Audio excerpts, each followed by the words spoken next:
kalau aku boleh cerita sedikit, di Kota Bandung itu ada satu kawasan lokasi paling padat. Oke. Ya. Bisa dikatakan lokasi yang brong. Jadi ada lokasi yang paling padat. Bisa dikatakan bukan kriminalitasnya tinggi, kumuh juga. Kumuh ya. Jadi ada satu lokasi namanya satu desa tertentu. Aduh, boleh disebutin nggak sih tuh? Cicadas, nggak apa-apa. Cicadas ya, di Cicadas. Jadi Kang Uko ini asli orang Garut. Dalam kisah hidup dia, tinggal di Garut di satu desa yang saat itu nggak ada listrik ya, Kang? Ya. Saat itu nggak ada listrik, lalu berikutnya dia bertumbuh, akhirnya ke Bandung, tinggalnya di Cicadas, di desa yang juga bukan lokasi yang pada umumnya mapan, bukan. Tapi dia bertumbuh dalam keprihatinan lah. Pernah jualan ayam, prihatin lah hidup dia saat itu. Nah, cuma yang membuat kenapa pada akhirnya ini muncul menjadi satu inspirasi untuk bisa kita sampaikan. Dalam cerita prihatinnya Kang Uko ini, Kang Ujang Koswara, ini kan panggilannya Uko, Kang Uko ini. Yeah. Cerita sedihnya dia di masa kecil ini, di mana pada saat waktu dia di Garut itu nggak ada lampu listrik, nggak ada lampu kayak gini mas, pakai lampu cempor. Iya. Yeah. Sementara kan kalau belajar, kalau pakai lampu cempor, selesai belajar hidungnya langsung ada itunya, itemnya gitu. Yeah. Cerita pedih keprihatinan inilah yang membuat beliau terinspirasi. Beliau kuliah di ITB kebetulan. Kuliah di ITB dan pernah jadi dosen ITB.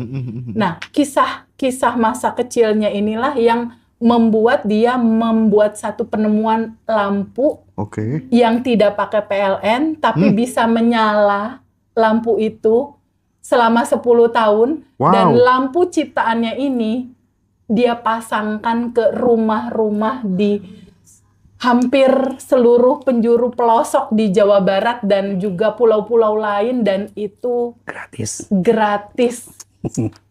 Nah, gerakan ini yang pada akhirnya aku dan teman-teman juga ikut, ayo dong aku patungan aja beli spare partnya, kan si lampu kan harus ada spare partnya dong mas, harus ada ini itunya. Ayo kita patungan. Dan itu udah lama sih kita lakukan sebetulnya. Jadi jujur Mas Hendra, kalau Mas Hendra tanya aku, TVB salah satu rahasia tabungan semesta TVB apa? Ya. Membuat sebuah rumah yang tadinya gelap jadi terang. Oh, nggak perlu bikin solar panel dong. Itulah beliau penemunya. Boleh cerita nggak Kang Uko, kenapa sih produk ini muncul untuk membantu teman-teman? Ada panggilan jiwa apa? Ya, barangkali TPB sebetulnya kenapa saya berkiprah di tentang masalah Indonesia bebas gelap ini tidak ujuk-ujuk. Mulainya dari tahun 2008. Betul kata TPB yang menggojlok saya per hari ini bisa fokus dan terus ke pelosok-pelosok yang kurang lebih sudah 300.000 rumah diterangin. Dengan jargon rumah bersinar tanpa bayar bulanan khusus untuk yang miskin ekstrim, yang tidak mampu beli token. Tuh miskinnya dikasih judul ekstrim lagi enggak? Ya, dan penghasilan sekitar di bawah 400 ribuan rata-rata seperti 400 ribu per bulan. Nah, ini sebetulnya ini tidak lepas dari pengalaman pribadi saya. Jadi saya betul kata TPB, kelas 4 SD itu baru nyampe kota Bandung karena orang tua saya itu yang tadinya petani sudah tidak bisa berdaya saing jadi petani di Garut Selatan sana karena tanah garapannya dijual oleh pemiliknya. Akhirnya dengan menjual segala keperluan sebagainya hijrah ke Bandung membawa seorang anak kecil namanya Ujang Koswara. Nah, di sini nggak ada punya saudara sebagainya. Nah, ketika nyampe di kota Bandung, saya masih ingat kan kelas 4 itu masih daya ingat masih ada ya. Kita cari-cari kontrakan. Ternyata tidak ada yang sesuai dengan budget yang didapatkan. Nah, yang paling murah itu ternyata ada di daerah Cicadas. Daerah padat penduduk sedunia. Betul kan? Lalu daerah sangat kriminal sebagainya. Akhirnya kami sekeluarga ngontrak rumah dengan ukuran 3x4. Nah, yang tadinya petani, ayah saya jadinya PKL, menjual kelontongan. Ibu saya di rumah ngegoreng bala-bala dan Ujang kecil menjajakannya. Sekolah pun saya, sekolah SD pun pindah di Cicadas di situ, SD Cicadas di situ.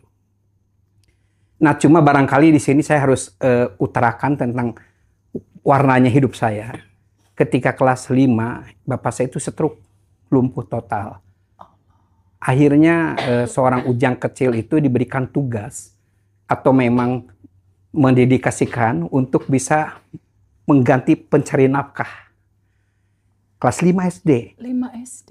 Di situ Teh Pebi saya harus mencari beras 1 liter supaya kami bisa makan. Jadi seorang Ujang kelas 5 ini akhirnya tidak pernah pulang ke rumah. Kalau dalam bahasa sekarang mah menjadi anak jalanan lah. Jualan kantong keresek, berada di pasar Cicadas.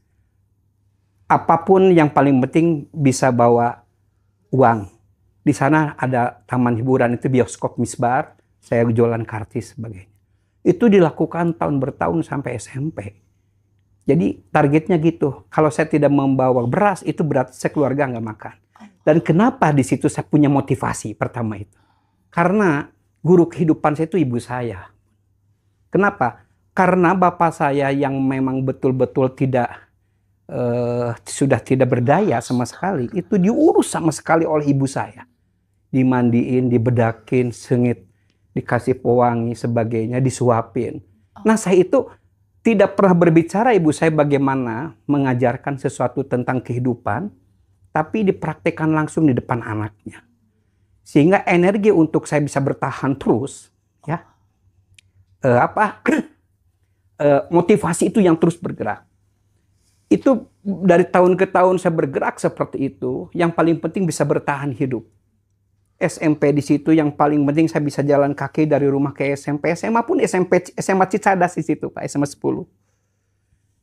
Nah, pas kelas 3 SMA itu saya agak berbeda bekerjanya, tidak menjadi anak jalanan. Pertama udah puber sebagainya, tapi saya kerja di bandar ayam. Ayam potong. Ayam potong. Cuma jam kerjanya nggak normal.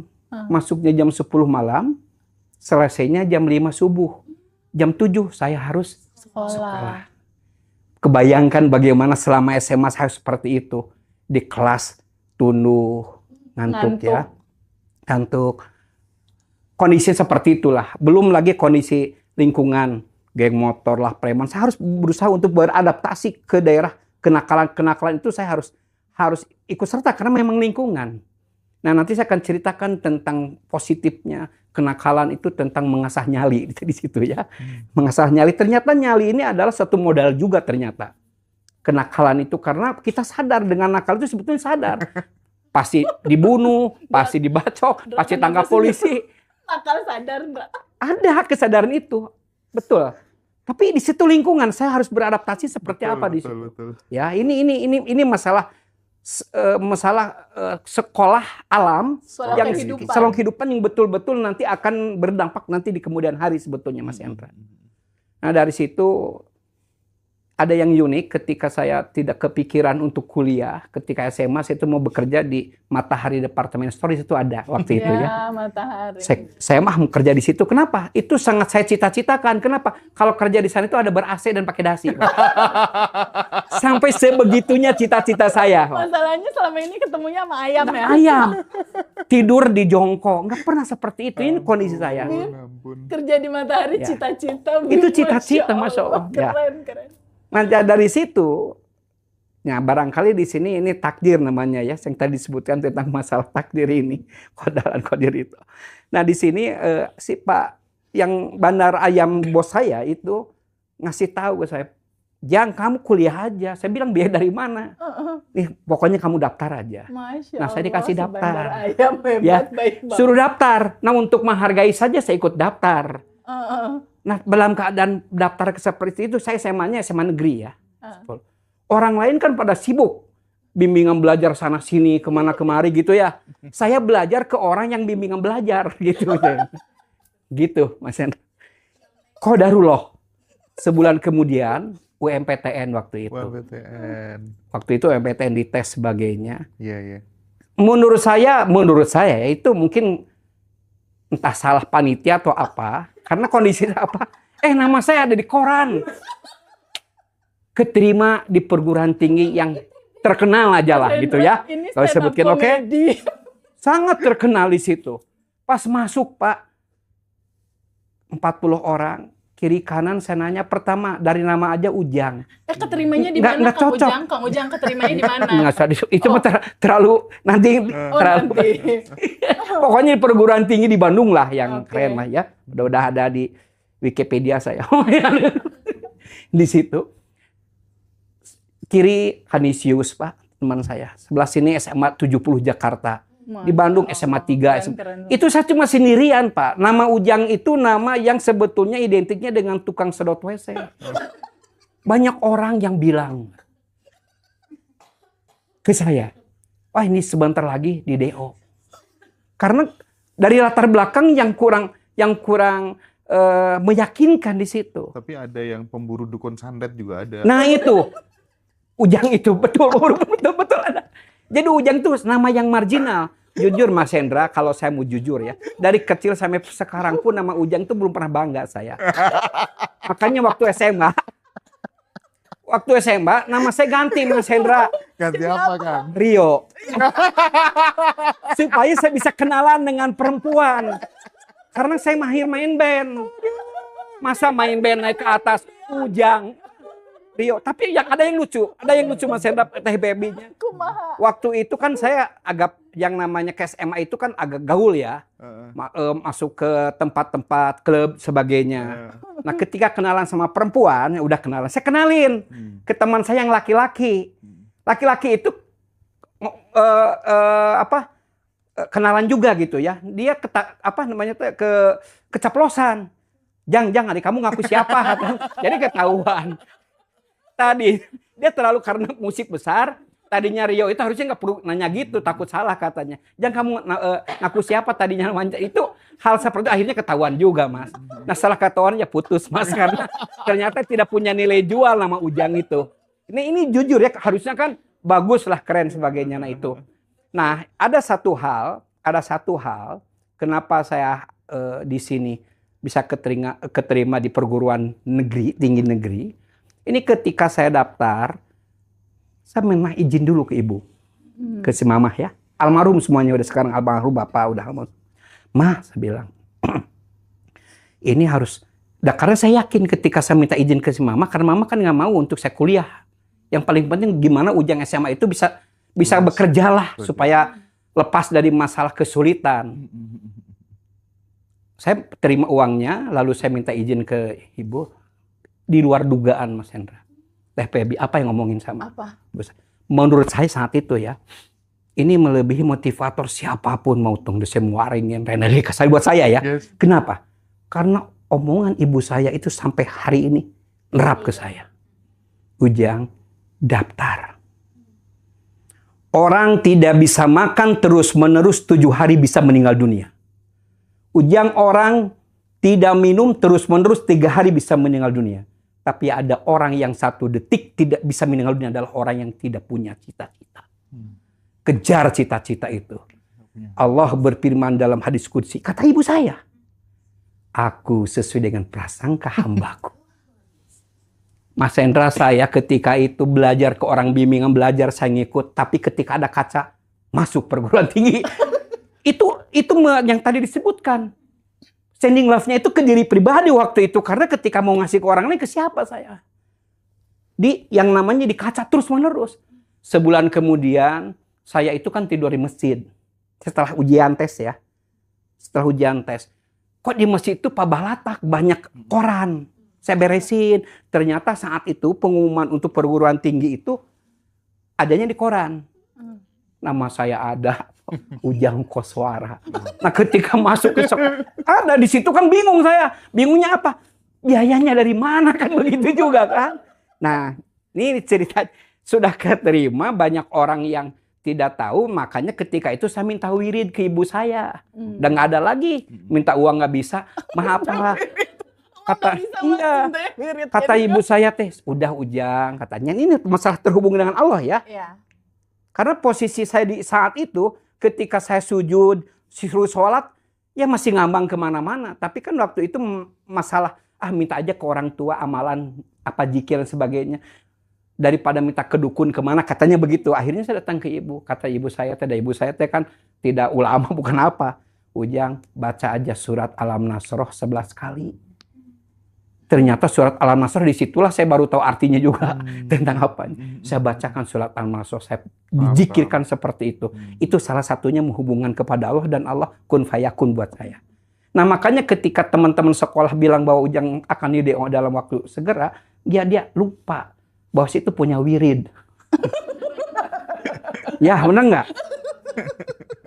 Nggak wirid, ada wirid di situ. Nah yang lucu apa? Ketika saya diminta uang kuliah, kan nggak ada uang ya di situ, nggak ada uang gimana?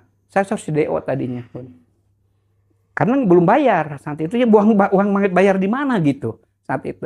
Nah akhirnya dari situ saya dipanggil, nah dalam posisi injury time tadi saya menerima mau dikeluarkan juga. Itu posisi yang namanya ikhlas, kan yang tadi pasrah berserah. Pasrah itu saya udah mengalami begitu. Wah sudah nggak apa-apa. Ini baru mau semester 2 saya udah dipanggil, katanya saya harus dikasih surat untuk DO karena nggak bayaran dan sebagainya. Nggak bayarannya. Waktu itu ya, saya panggil oleh ketua jurusan. Masya Allah di sini ketua jurusannya orang Garut. Pasti ngali. Mana mengelakkan orang Garut gitu. Ya, apa? Karena dalam keadaan pasrah apa di sini? Maksudnya tuh memalukan orang Garut Nah, gitu ya. ya, memalukan, Pak. Kalau katanya kamu maluin orang Tuban, Nah, nggak bayar, gitu. gitu maksudnya. Nggak gitu, bayar kan? kamu di mana? Ketika cerita seperti itu, dia juga nggak percaya. Kok gitu? Akhirnya, kebetulan, saya bilangnya ada yang kebetulan sudah sekenal Allah ya. Iya, betul. Lagi perlu yang namanya dosen. Akhirnya saya ditawarin ikatan dinas beasiswa, Mas. Masya Bebas Allah. kuliah, dapat 100.000 per bulan. Waktu Wow. itu. Makanya saya jadi dosen, jadi pegawai negeri sipil. Kalau tidak masih sudah selam bersih, kerja itu sudah di Kaltek dulu ya. Udah di mana? Di situ. Nah, saya beres kuliah, akhirnya orang lain pada kerja, saya mah jadi PNS, pegawai negeri sipil. Ya, pakai baju korpri. Tapi buat saya apa? Harus saya utarakan. Saya syukurin Teh Pebi. Iya. Memang secara uang saya cuma dapat beras berapa kilo gitu kan waktu itu. Ya kan beras dulu itu. Betul. Gaji cuma 350.000. Ini PNS waktu itu ya. Gagah secara sosial itu gagah. Wah, luar biasa namanya dosen, Pak. Berangkat.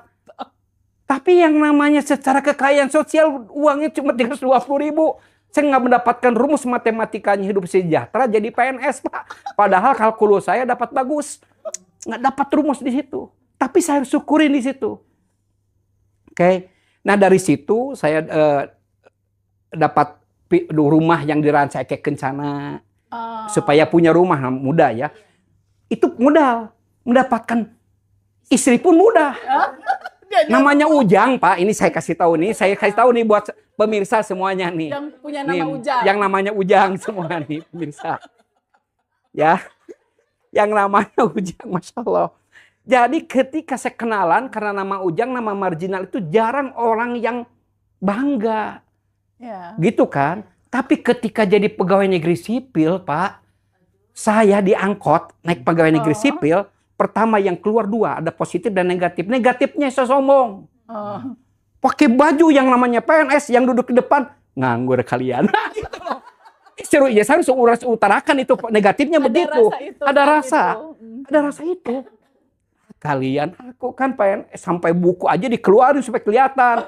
Dosen. Nggak ditutupin yang namanya eksistensi diri. Kan yang namanya perpindahan kuadran dari kuadran tukang ayam ke yang intelektualitas kan luar biasa, meskipun di situ saya semu miskin tetap betulnya mah gitu kan semu. Tapi di situ Pak untuk mendapatkan kenalan dengan perempuan mudahnya luar biasa. Kenalan siapa namanya Dewi. Dewi di mana rumahnya? Sandang Serang. Kapan atau main? Nanti malam mainnya. Saya main ke sana Pak. Ke rumahnya. Langsung nih lihat dengerin ya ini ceritanya nih. Assalamualaikum. Waalaikumsalam. Saya pakai baju biasa. Ternyata pas datang ke sana, yang datang itu bapaknya tentara lagi. Kumisan. Silakan duduk.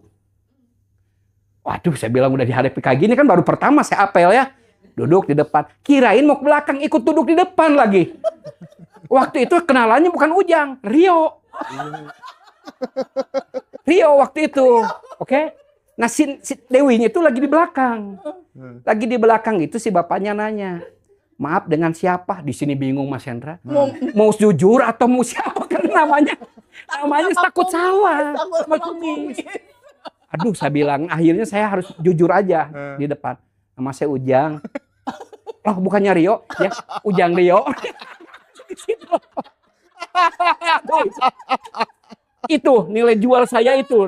Kecerdasannya langsung muncul. Itu otomatis secara spontan Teh Febi di situ, ya. Tanpa bubur merah ada. Dari situ dia nanya, memang kuliah atau dia cerita langsung si bapaknya itu. Wah, kuliah itu di mana kuliahnya? Udah beres, saya bilang kan itu ya. Memang gak mudah kerja itu ya, Dek. Udah ngelamar kemana aja?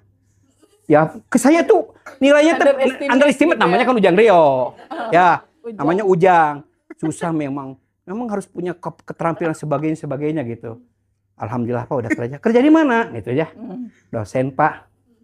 PNS saya gitu kan ya. PNS Pak. Itu material ke belakang. Mama roti bakar.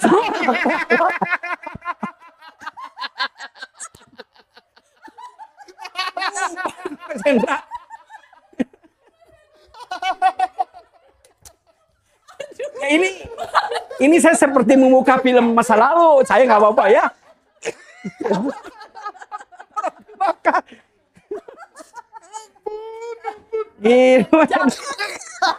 Kumisnya si bapak dari naik jadi turun langsung.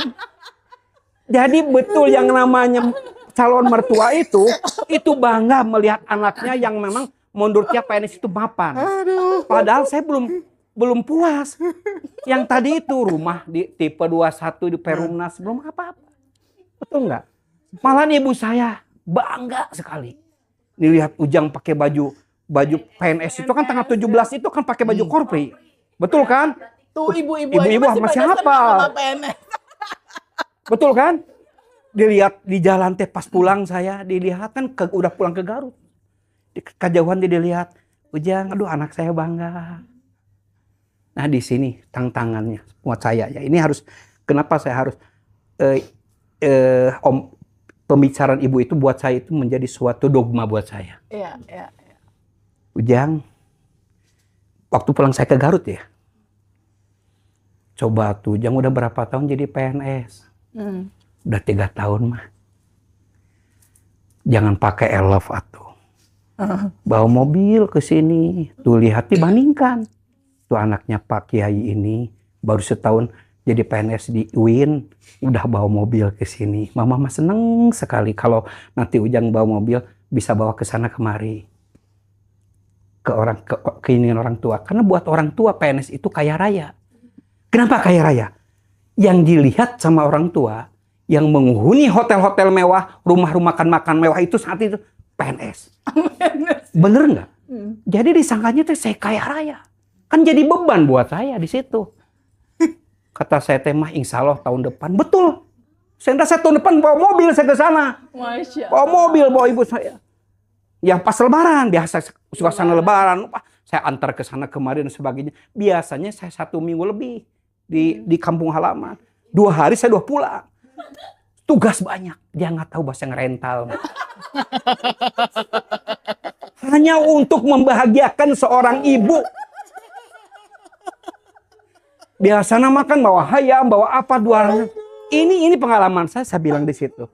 Jadi sebetulnya yang mendorong bahwa saya belum punya kebebasan finansial itu semu hidup saya itu saat itu.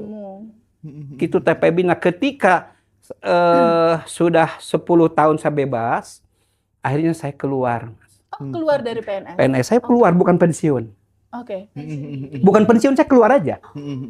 Saya keluar, meskipun saya sudah keluar, bulanan itu saya tetap masih dapat gaji, karena nggak mudah untuk lepas dari PNS itu. Iya.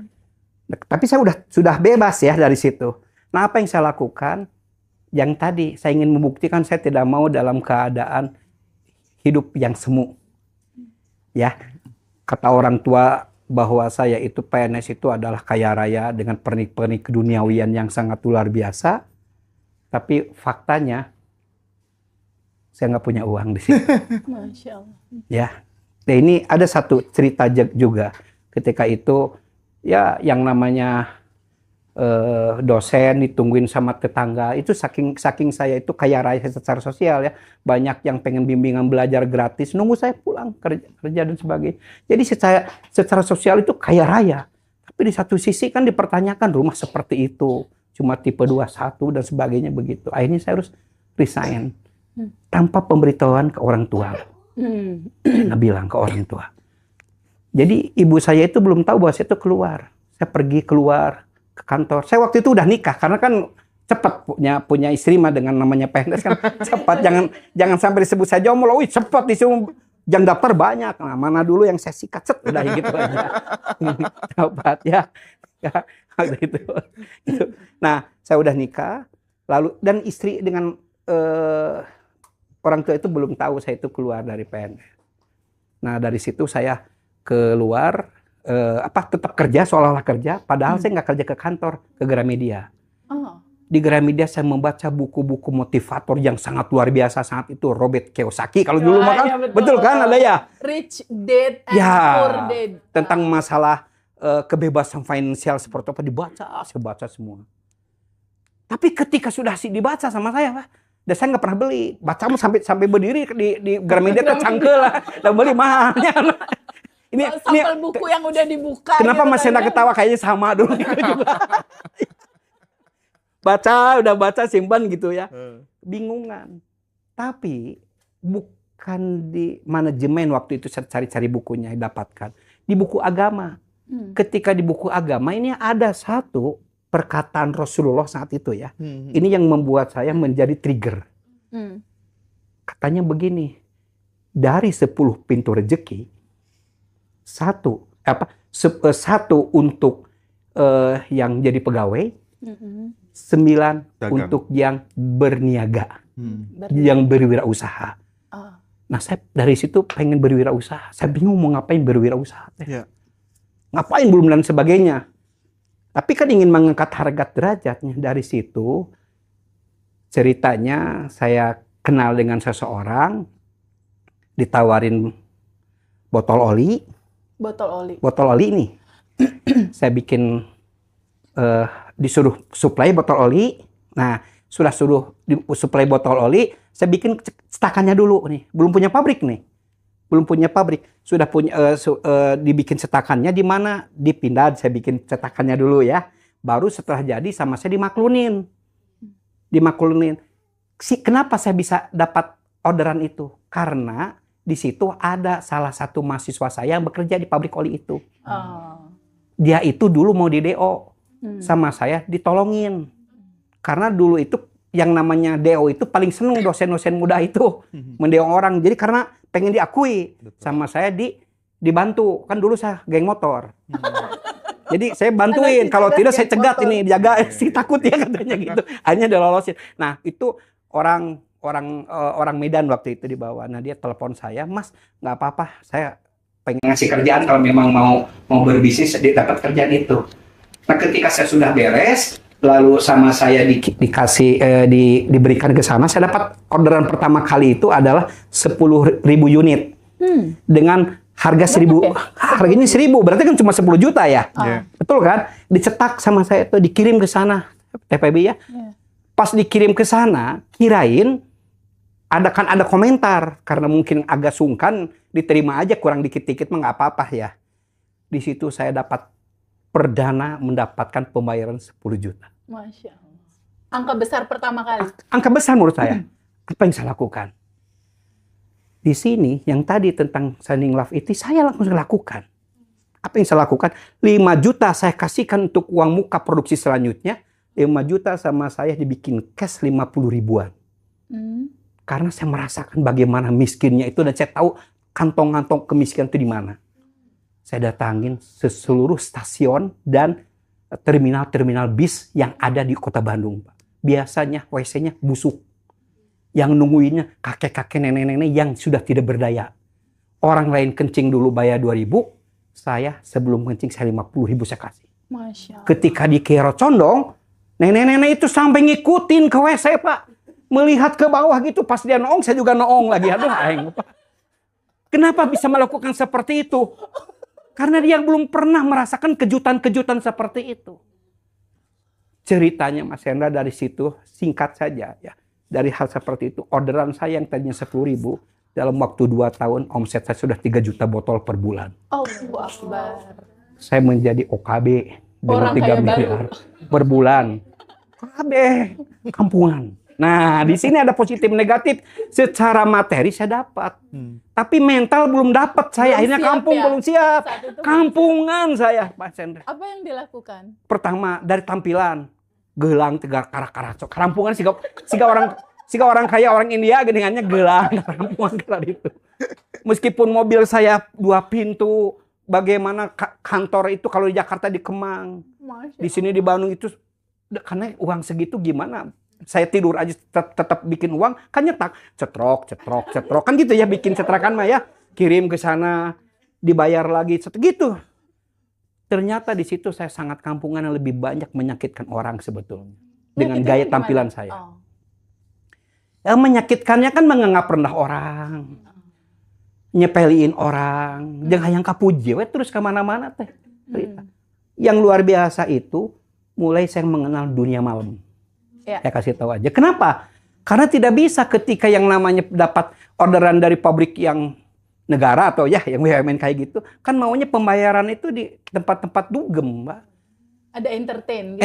Entertain kalau buka-buka botol dulu banyak botol untuk nyanyi dan sebagai 70 juta, 100 juta mah nggak ada masalah. Tapi kalau sudah main narkoba, ya saya tidak mau ikutan. Nggak bisa ya. Lingkungan. Nanti nggak dikasih order lagi Oh, Masya dan Allah. sebagainya. Ya saya tidak, ya nanti bisa di-cut itu masalah Iya, ini, Pak, iya, ya. iya. Tapi harus ungkapkan secara utuh dulu ya. Ini benar nggak? Ini kan benang merah, kenapa Kak Ya, Ujang harus. bisa sampai memproduksi Ya, oke. lampu untuk Ya. duafa Ini sebetulnya. benang merah ini. Benang-benangnya Benang nih. merah. Pak. Nah, ketika yang namanya sudah seperti itu, saya ikut juga terlibat selama 3 bulan. Oke. Tapi kenapa 3 bulan? Bukan dari kesadaran saya berhenti. Temen, Sahabat sendiri, sahabat, bohir, oke. overdosis dan meninggal dunia di pangkuan saya. Jadi melihat hembusan terakhir. Hembusan terakhir bagaimana badan hangat menjadi dingin itu saya rasakan. Posisi saya saat itu lagi sakau. Jadi kerasa, sangat kerasa. Ngebudah, keluar. Sampai gitu. Apa ya dampaknya ke saya saat itu? Sensitif, Mas, karena saya lagi sakau ya.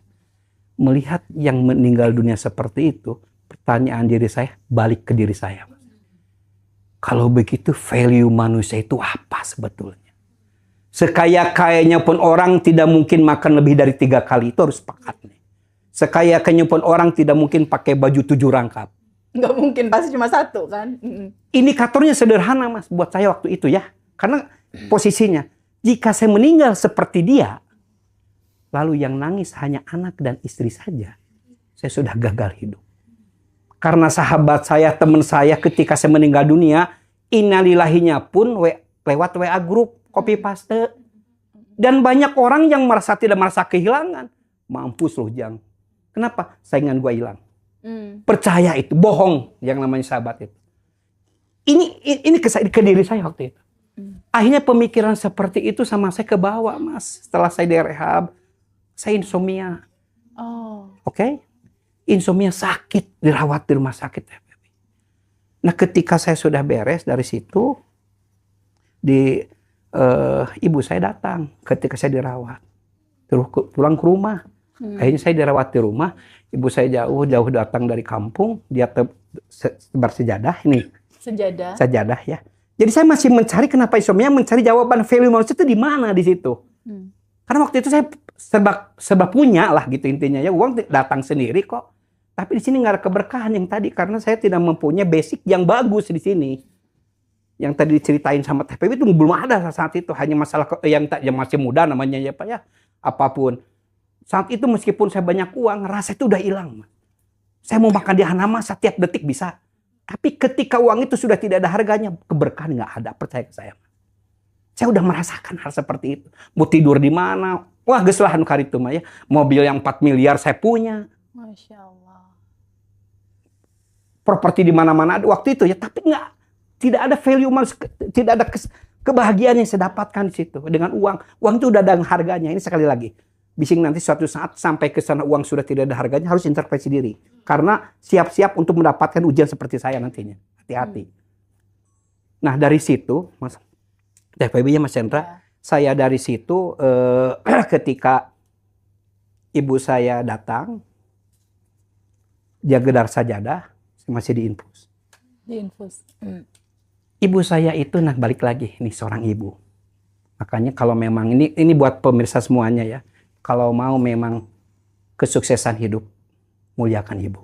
Iya. Jujur. Ibu buat saya kasih tahu, ibu kalau sudah meninggal nyesal. Iya. Di situ seorang ibu datang dari kampung, gelar sajadah hanya untuk nengok Ujang.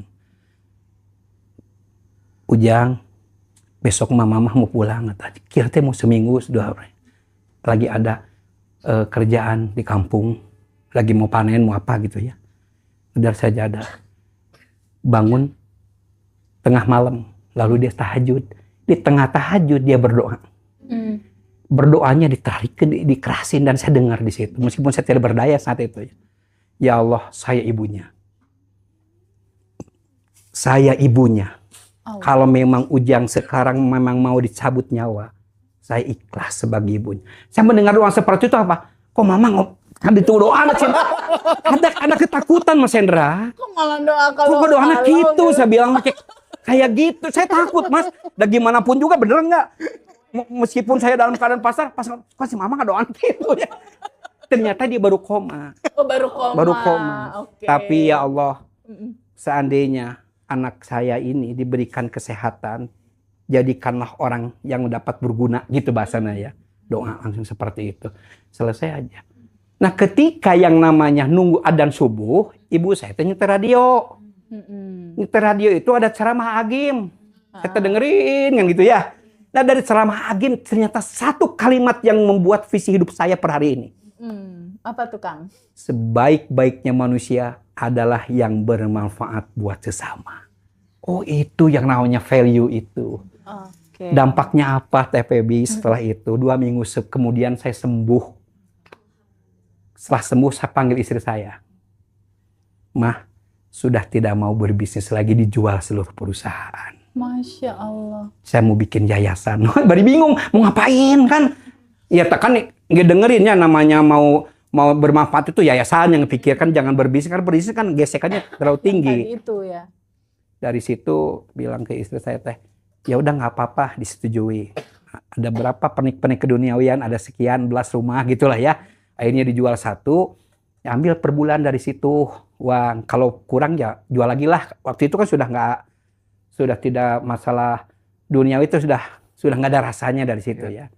Nah saya bikin yayasan. Salah satu rumah itu saya bikin yayasan di Pinus Regensi. Kalau rumah saya sekarang tinggal di Geger Kalong. Bingung Mas Hendra mau ngapain? Allah lagi di sini. Makanya ibu nggak apa-apa ini. Saya agak emosi biasanya nggak apa-apa ini. Ungkapkan. Kalau memang masih ada ibu, muliakan. Kalau sekarang ibu masih punya masalah, yang hadir di sini semuanya, periksa hubungan kita dengan ibu. Percaya. Percaya. Itu kuncinya ya di situ. Buat saya itu. Buat saya ya. Muliakan. Sekarang masih ada waktu telepon, bawa makanan yang terenak. Coba lihat dari kecil kita, waktu kecil. Ujang, saya nanya ke mama waktu kecil, lihat seorang ibu tentang yang namanya ketulusannya. Ma itu apa? Balon Ujang, warnanya merah. Mama itulah apa? Balon warnanya biru Ujang. Yang itu apa? Balon juga, cuma warnanya kuning. 3 kali pertanyaan, 3 kali senyuman seorang ibu kepada anak. Coba kita lihat anak kita sebagai anak yang sudah dewasa. Ibu kita sudah tua renta. Nanya ke kita, Ujang, eta naon? Bade ngadeg-deg. Jawaban kita seadanya. Harley mah. Hari itu naon? Mio Ujang. Mio mah. Ujang tuh ya. Yang Sabtu lagi, Ini motor trial mah. 3 kali pertanyaan, 3 kali bentakan. Sadari itu. Ini pesan moral dari saya, Teh Pebi, buat saya. Betul. Kalau masih ada, muliakan. Kalau sudah meninggal, nyesel, percaya ke saya. Karena dari ibu lagi datang. Waktu itu, ibu saya nelpon lagi setelah saya sembuh. Ujang, nah minyak tanah yang tadinya 4.000 jadi 15.000. Mah, minyak tanah teh sudah tidak diproduksi. Sudah diganti sama gas LPG 2008 itu. Itu kan kejadian tadi 2008. Iya, perubahan itu. Ya. Nah, mama milari minyak tanah. Kan di sini masih nggak ada listrik, Ujang. Mama buat cempor. Naon deui kalau tidak ada minyak tanah yang harus dibakar. Saya sok Ujang yang sekolah di Bandung, satu-satunya turunan mama yang bisa sekolah mah cuma Ujang. Sok cari solusi yang senasib dengan mama sih karena masih loba di kampung oge. Saya buka laptop di Google. Yang masih gelap di Indonesia berapa? Tahun 2008 belum listrik. 30 juta rumah. Masya Allah. Keren kan buat saya? Dari situ Pak, saya ingin menolong ibu, nggak ada yang lain. Berkat doa lagi. Saya kan nggak ngerti tentang elektro. Boro-boro udah bukan sekolah elektro saya ya. Tapi di situ karena saya ingin membantu seorang ibu ya, saya beli HP Nokia Asia yang punya lampu senter. Saya bongkar, saya lihat. Tanya lagi ke Google, malu kalau nanya ke kampus kemana, disangka nanya ke Google, ke Mbah Google. Mbah ini apa? LED Ujang, lighting emitting dioda. Nanti pencahayaan itu teknologinya ke sini karena nggak panas dan bakal irit energinya. Di mana pabriknya? Mereknya Cree Amerika di Philadelphia. Saya beli. Dibawa komponen dari Amerika dibawa ke Indonesia. Saya mau bikin lampu LED yang tadi yang hemat itu. Dibawa ke kampus, Mas. Keliling bukan hanya kampus ABCD, semua kampus yang di Kota Bandung yang ada elektronya saya tanyain, bisa nggak bikin lampu seperti ini? Teori mah jagoan teh. Ternyata kampus di Indonesia itu pembuat resep semua, nggak ada yang jadi koki. Wacana semua jagoan. Bukan itu saya bikin produk gitu. Akhirnya saya ketemu dengan Agus Listrik namanya. Teman saya SMA yang di DO karena dia DO karena dia main motor balap-balapan. Dia tukang reparasi elektronik di Banceuy. Gus bisa bikin ini, balik lagi, ini masalah nyali. Bisa tuh Jang maneh mari jadi penjahat ya bisa. Nah ini. Jadi Bu, nyali itu penting buat saya. Kenapa saya bisa ke Amerika, harus bawa komponen sebagainya ya? Karena nyali ingin nolong ibu. Jadi yang namanya tariknya motor, kencangnya motor, itu bukan karena merek motor. Berani nggak kita ngegas? Ini masalah menyalip. Oke? Hati-hati ini. Ya ini harus saya ungkapkan. Ini masalah nyali. Ini sama-sama dengan punya nyali. Masalah bisa tidak bisa mah cobaan aja, learning by doing teh lah. Cobaan ini tempel ini seperti bikin bala-bala ya. Kan ada engkol, ada apa dimasukin, salah balikin lagi nggak apa-apa, saya biayain. Jadi Mas Hendra dalam waktu 6 bulan. Lampu 1 watt, terangnya sama dengan 10 watt, usianya 10 tahun. Masya Allah. Setiap rumah dikasih 5. Kamar mandi, ruang tamu, dapur, kamar tidur, teras. 1 lampu itu segitu nyalain. Ada contoh lampunya nggak Kak? Ini enggak. Ini kita beli bisa ya? Nggak dijual belikan. Oh, nggak dijual belikan. Kenapa? Karena nggak putus-putus. Kalau ini dijual belikan, kasihan pabrik lampu yang lain. Bener kan? Bentuknya seperti ini. Oh, ini hasil buatan sendirinya ya? Ini semua plastiknya dibikin sendiri, dalamannya ada 19 komponen LED semuanya dibikin. Yang luar siapa? Nah, ketika saya bikin seperti ini, saya sudah tidak mau mengkapitalisasi diri dengan berbudidaya uang, cari-cari uang. Kenapa? Karena saya harus mengasah kompetensi diri supaya uang nyamperin buat saya gitu ya. Saya buat saya ini kan tidak harus sama ya, ini buat saya waktu itu. Karena ngapain? Kan masih ada uang saya. Kan masih ada buat itu ya. Nah, saya bikin seperti ini, sudah tidak mau bikin pabrik, saya pekerjakan. Siapa? Di lapas sukamiskin para narapidana. Dibikin di para pesantren. Bikin seperti ini. Dari mulai A sampai Z-nya dibikin. Pesantren Bandung, Kang? Di Bandung di sini, Darul Hidayah. Ada tempatnya, Kang? Ada tempatnya. Mas Hendra harus lihat. Dan luar biasa, ketika kita masang di Kalimantan, yang ngerjain bukan di sini. Orang Kalimantan diajarkan oleh santri sini. PPU yang Ibu Kota Baru itu di situ udah bebas gelap karena kita dikerjakan. Setiap rumah dikasih 5, kamar mandi, ruang tamu, dapur, kamar tidur, teras. Karena yang dibutuhkan adalah penerangan. Dan yang diberikan gratis itu tidak punya rice cooker. Tidak punya yang mewah-mewah karena mereka miskin. Makanya dikasihkan gratis di situ. Ya, dari mana dananya? Saya kan gitu ya. Kalau masuk ke dana negara itu secara mekanismenya sulit. Makanya saya bikin pendanaan 2 bidang. 1 CSR, keduanya adalah crowdfunding dari orang-orang baik. Supaya kita bisa reuni kelak di surga. Ya, teman-teman ya pada udunan beli spare part gitu ya kan. Betul kan? Di surga dikerjakan di situ. Pasang ABC dibantu oleh tentara. Cara pemasang karena mereka punya infrastruktur semuanya. Banyak perusahaan yang ngasih CSR-nya. Saya udah masuk 300.000 rumah. Waktu itu saya kedatangan Pak Presiden. Seorang ujang, bukan pejabat, bukan apa, didatangi Presiden mah tuh. Artinya berarti bukan karena apapun, berarti karena suatu karya di saya di sini. Lampu ini. Nah, buat mereka yang lampu ini dipasang nangis loh. Makanya nanti minggu depan hari Jumat Mas Hendra, kita akan masang di Rongga. Kecamatan Rongga ini kurang lebih Ada waktu nggak? 1 jam setengah dari sini ke sana. Nangis, Mas. 67 tahun, 70 tahun belum pernah lihat lampu, ketika dinyalakan, ya Allah, meluk di situ. Ada anak kecil yang perlu sekolah gimana mana kan harus belajar. Makanya saya mengkhususkan di sini di cahaya, karena ketika ada cahaya, ini dampaknya dahsyat. Pendidikan bisa selesai, ekonomi jualan bisa oke, sosial oke, keamanan, semuanya oke. Fi dulu mati ilan nur. Pintu lu mati landur. Kan gitunya. Iya, Artinya kan? Cahaya dari cahaya. itu di Al-Qur'annya ada. Kalau zaman sekarang mah ya menjadi penerusnya Ibu Kartini. Mati ilan nur. Ya, habis gelap terbitlah limar, namanya limar. Listrik mandiri rakyat. Listrik mandiri rakyat. Dipasang. Nah, sekarang saya pasang dengan crowdfunding, banyak CSR ada semuanya ya. Judulnya itu rumah bersinar atau rumah terang tanpa bayar bulanan. Kan keren. Jadi yang tadinya beli token untuk uang itu dia bisa dibeliin beras. Sehingga program ini menjadi pengentasan kemiskinan. Ya, ini kita sudah dari kemana aja masangnya, dari Aceh sampai Papua sudah. Cuma memang belum menyebar. Kenapa? Saya masih berjalanan sendiri, Sandra. Kalau PLN mati, tetap nyala? Apanya? Nggak ada. Justru PLN mati ini nyala, lucu. Nyala, nggak ada urusan dengan PLN. Dan ini solusi blackout.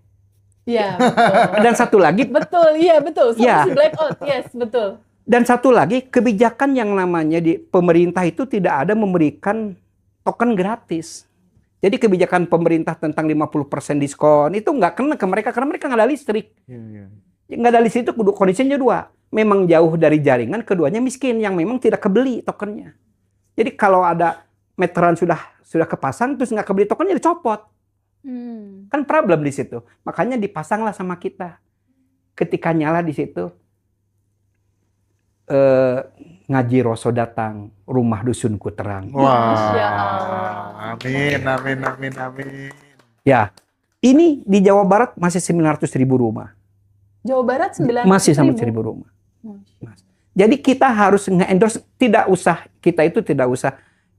intinya itu tidak usah semuanya. Yang paling penting kita ada niat melangkah aja. Ya dulu juga kan namanya Nabi Ibrahim ya waktu dibakar ya, ada yang namanya burung pipit tuh. Bawain air, disiram, diketawain. Belum nggak akan padam katanya dengan air dari burung pipit seperti itu. Problemnya bukan masalah airnya. Masalah bergeraknya untuk memulai ikut serta dalam memadam gerakan ini. Makanya saya tidak akan berhenti di sini. Saya pasang Mazda ini kondisinya tuh jauh ke dalam, pakai motor ke pelosok. Nanti besok cobain ke sini, ke pelosok gimana, merasakan bagaimana yang namanya rasa kebahagiaan. Iya, nanti akan merasakan hidup tanpa lampu seperti apa. Lalu dari situ cahaya terus nangis, terus meluk ke kita. Aduh, gimana gitu perasaan itu. Selalu serasa baru. Perjalanan naik perahu ke atas, balik lagi itu kan perjalanan yang sangat luar biasa. Makanya ketika saya lihatkan video-video yang saya tadi ceritain ke anak saya, keluar kalimat dari anak saya. Kenapa saya sampai pada hari ini istiqomah bergerak di sini? semua anak saya bilang cuma sini, Pak. Ketika saya punya mobil, dia biasa-biasa. Ketika saya punya mewah dan sebagainya biasa. Tapi ketika diperlihatkan tentang kiprah bapaknya kecapean, kotor sebagainya, lalu menangis, lalu pulangnya dikasih oleh-oleh, sampe, jagong dan sebagainya sama semuanya ya. Terus dipeluk sama masyarakat miskin seperti itu. Keluar kalimat yang sederhana dari anak-anak saya.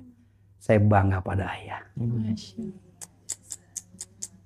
Itu Mas Hendra buat saya. Jadi sampai per hari ini saya terus bergerak. TFPB sering kali kita berkolaborasi. Yang mudah-mudahan sekarang kita bisa bergerak. Terus masalah data, yang paling penting kan data ya.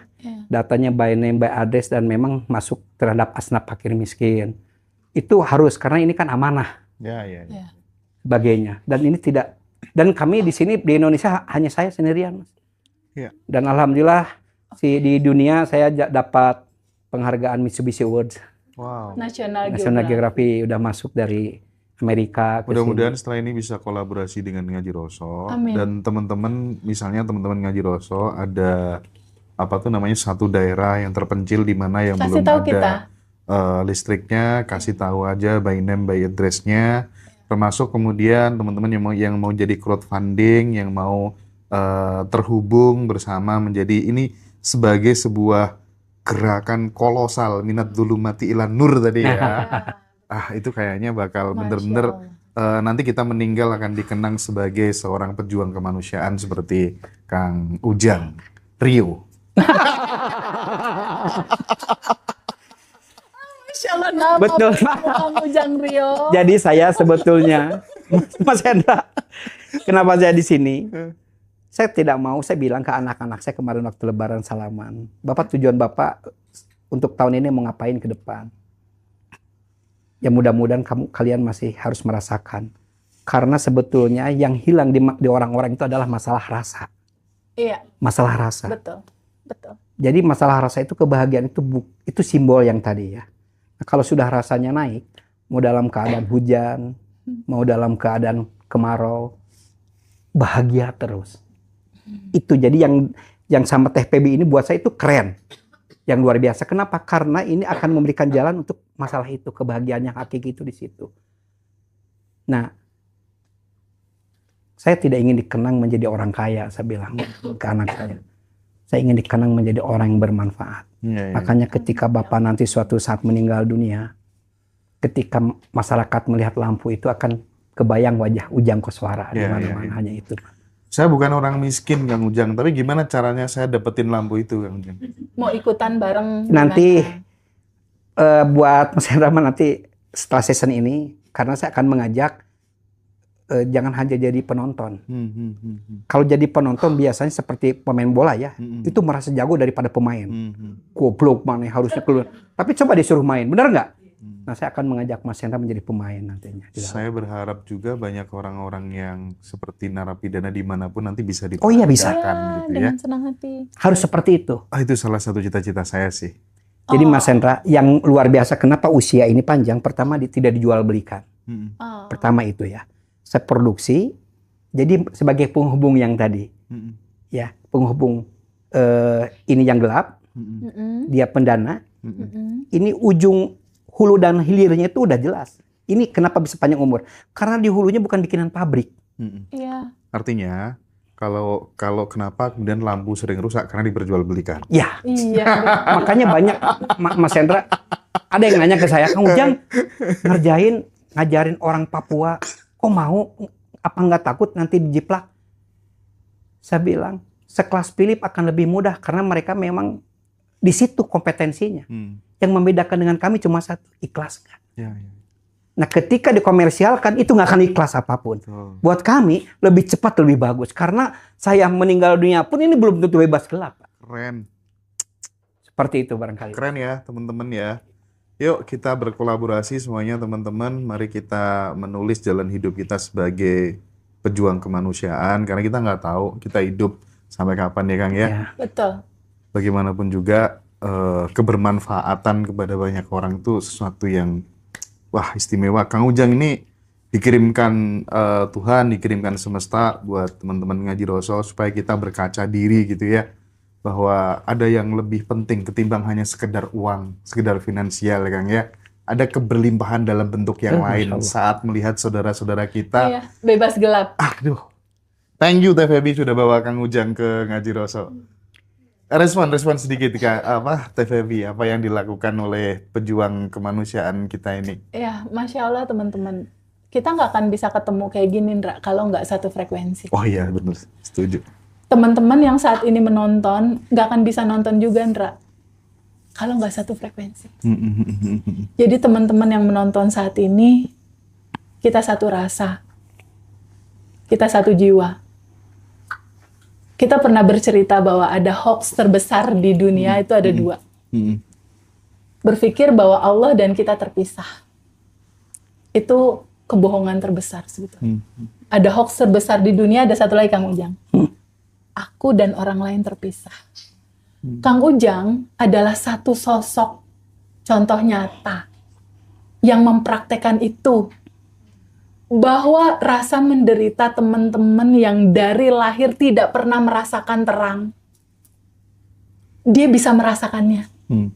Nggak enaknya, sedihnya, bingungnya, cemasnya, gelapnya, dia bisa merasakan rasa saudara-saudara kita yang saat ini masih sangat banyak yang gelap. Di Jawa Barat aja masih 900.000.